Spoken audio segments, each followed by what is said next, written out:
એચયુએલમાં જોરદાર ઉછાળો જોવા મળ્યો છે. ખરેખર રોહિત જાવના રાજીનામા બાદ એચયુએલે પ્રિયા નાયરને એમડી અને સીઈઓ તરીકે નિયુક્ત કર્યા છે. પ્રિયા નાયર દેશની સૌથી મોટી એફએમસીજી કંપનીની કમાન સંભાળનાર પ્રથમ મહિલા બનશે. સહયોગી યતીન મોતા પાસેથી વિગતો લઈએ. યતીનજી, જણાવો, એચયુએલના મેનેજમેન્ટમાં ફેરફારની શું વિગતો છે? તો આજે એચયુએલના શેરમાં લગભગ 5%થી વધુ આપણે મોમેન્ટમ જોયું અને ક્લિયરલી જે ન્યૂઝ આવી રહી છે એ મેનેજમેન્ટ ચેન્જ તરફથી આવી રહી છે.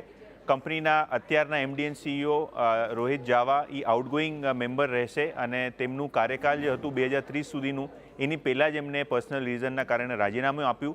પણ રિપ્લેસમેન્ટની વાત કરીએ તો પ્રિયા નાયર, જે કંપનીની હારે લગભગ 1995 એટલે 30 વર્ષથી જોડાયેલા છે, તેમની નિયુક્તિ કરવામાં આવી છે. 1 ઓગસ્ટથી તેઓ પદભાર સંભાળશે. અત્યારે પ્રિયા નાયરની વાત કરીએ તો તેઓ બ્યુટી, કોસ્મેટિક્સ અને પર્સનલ કેર સેગમેન્ટ ગ્લોબલી હેડ કરી રહ્યા છે. અને માર્કેટને ક્યાંક ને ક્યાંક લાગે છે કે આ પર્ટિક્યુલર જે ઇવેન્ટ છે એ પોઝિટિવ છે, કારણ કે પ્રિયા નાયર જેવો ચહેરો એચયુએલના ઓવરઓલ મેનેજમેન્ટને અને ઓવરઓલ ફોકસને વધારશે, જેના કારણે આજે શેરમાં આપણે જોરદાર તેજી જોઈ.